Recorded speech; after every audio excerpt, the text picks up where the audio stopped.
You pull into the shop with a warning light on. They charge you $150 just to plug in a scanner. Then they hand you an estimate for $800 more. Here is the part that stings. Half the time, nothing is broken. Your Japanese car's computer just got confused, and it needs a reset, not a repair. I am walking you through 7 resets, ranked from quick wins to the one reset mechanics genuinely do not want you knowing about. Exact steps, real symptoms, and real dollars saved. Let's get into it. Reset 7 is the Toyota Maintenance Light Reset. This one drives people crazy because it looks scary, but it means almost nothing. After you change your oil, the orange maintenance required light can stay on. You panic thinking something went wrong. You take it back to the shop, and some places charge you $50 to $75 just to push a button. That button is yours to push. Turn the key to the on position without starting the engine. Hold the odometer trip button, the small one on your instrument cluster. While holding that button, turn the key to start the car. Keep holding the button until the light blinks and disappears. Done. 30 seconds, $0. Reset 6 is the Honda Idle Relearn. And if you have ever disconnected your battery or cleaned your throttle body, you know exactly what this feels like. The engine shakes at stoplights. It surges and dips like it cannot decide what it wants to do.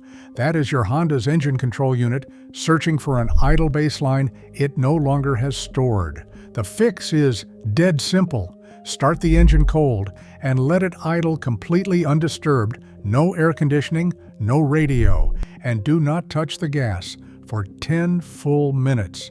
The engine control unit relearns its target on its own. Skipping this step after any throttle body service is what sends people to a shop for a $100 to $150 diagnostic they did not need. Reset 5 is the Nissan Throttle Body Relearn, and Altima, Sentra, and Frontier owners know this one well. You press the gas pedal and the car hesitates, or you get that jerky, uncertain acceleration like the engine is fighting you. The throttle position sensor lost its reference point. Here is the sequence. Key on, engine off. Slowly press the gas pedal all the way to the floor. Hold it for 3 seconds, then release it fully. Turn the key off, wait 10 seconds, then start the car and let it idle for 5 minutes without touching the pedal. That sweep teaches the sensor its full range again. Shops bill this at $150 to $200 in labor. It takes you 4 minutes. Reset 4 is the Window Auto Up Relearn for Honda and Toyota.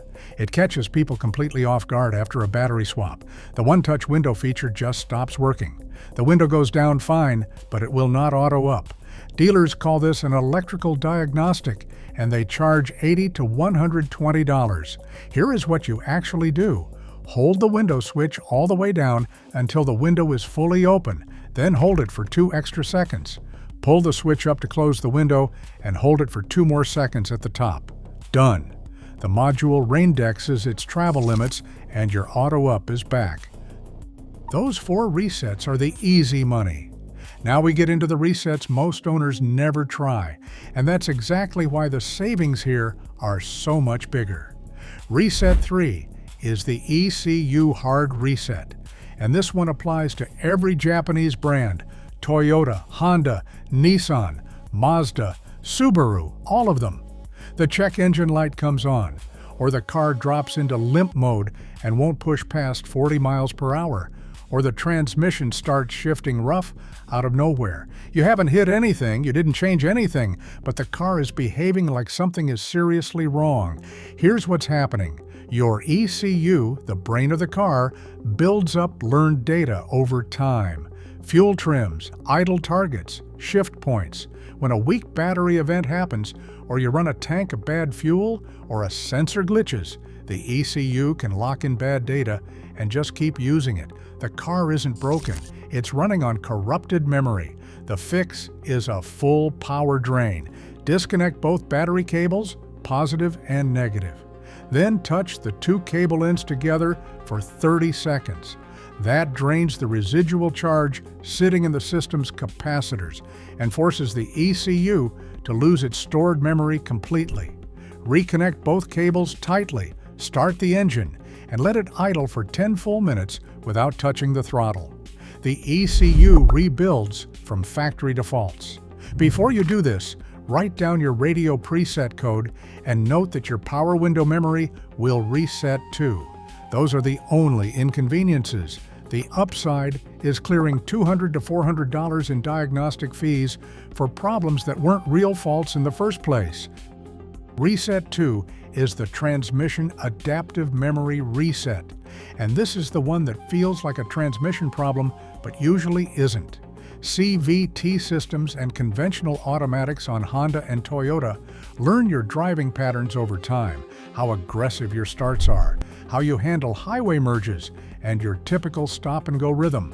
When that learned data goes stale or becomes corrupted after a battery event, the transmission can feel completely out of character, harsh shifts between gears, long hesitations before it decides what gear to use, that hunting sensation where it keeps cycling up and down on the highway. The reset sequence is simple. Turn the key to the on position, engine off, and keep your foot on the brake. Move the shifter slowly through every position: park, reverse, neutral, drive, pausing about 5 seconds at each one. Leave it in drive for 30 seconds, then move back to park. Start the car and drive gently for the next 10 to 15 minutes, letting the transmission observe your inputs fresh and rebuild from there. One hard safety note: if you are driving a Toyota hybrid, do not attempt this without a dealer scan tool. The hybrid CVT in those systems needs professional recalibration.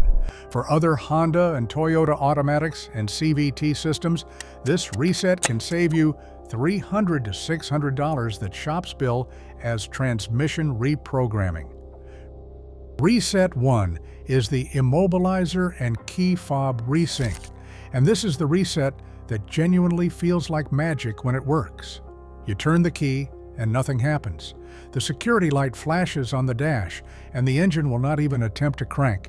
Most people assume starter, battery, or something expensive. What has happened is the immobilizer lost its sync with your key after a weak battery or a key replacement, so it is blocking the engine on purpose, doing exactly what it was designed to do, just against you. The fix is simple. Insert the key and turn it to the on position without starting the engine. Wait until the security light stops flashing. This takes about 10 minutes. Turn it off, wait 10 seconds, then repeat that full cycle 2 more times. On the 3rd cycle, start the car normally. If the security light stops flashing and the car starts, you just save $200 to $500 in dealer reprogramming fees. If the light keeps flashing after all 3 cycles, that is your signal to stop. A real fault is present, and it needs a professional. Add up all 7 resets and you're looking at over $1,500 in shop fees you can avoid entirely just by knowing the right sequences. So why do these resets work? Because understanding the logic behind them means you will never get talked into an unnecessary repair again. Every Japanese car built in the last 25 years runs on a network of computers that do not just execute commands, they learn. The engine control unit, ECU, is not reading a fixed set of instructions. It is constantly sampling data from oxygen sensors, crankshaft position sensors, wheel speed sensors, and temperature sensors, then adjusting its behavior based on what it observes. That is why a brand new car feels different after 10,000 miles. The system has adapted to your altitude, your fuel brand, your commute, your driving style. It is building a profile in real time. The technical term for this is adaptive learning, and it happens across 3 separate layers. Short-term fuel trims respond in milliseconds. The ECU sees a lean condition from the oxygen sensor and immediately adds more fuel. Long-term fuel trims develop over days and weeks. The ECU decides that you're driving consistently, needs a richer mix, and bakes that in as a permanent offset. Then there is drive cycle memory, which covers transmission shift points, idle targets, and throttle response curves. All 3 layers stack on top of each other, and all 3 layers can go wrong. When a bad event happens, weak battery, sensor glitch, fuel contamination, the ECU does not always recognize the data as corrupted. It just keeps using it. That is the root of most mystery problems on Japanese cars. The car is performing exactly as instructed. The instructions are just wrong. This is also why symptoms can appear out of nowhere and disappear just as randomly. The ECU is constantly trimming and adjusting, so a corrupted value might be masked for weeks before conditions line up in a way that makes it obvious. You notice a rough idle one cold morning, then the car seems fine for a week. Then it is back. The fault was there the whole time. The temperature and load conditions just were not exposing it consistently. Now here is the part that changes how you think about your relationship with any shop.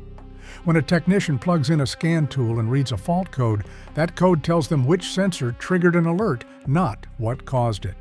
A P0171 lean condition code on a Honda could mean a bad oxygen sensor, a vacuum leak, a dirty mass airflow sensor, a weak fuel pump, or most commonly, long-term fuel trims that learn themselves into a bad range after a battery event.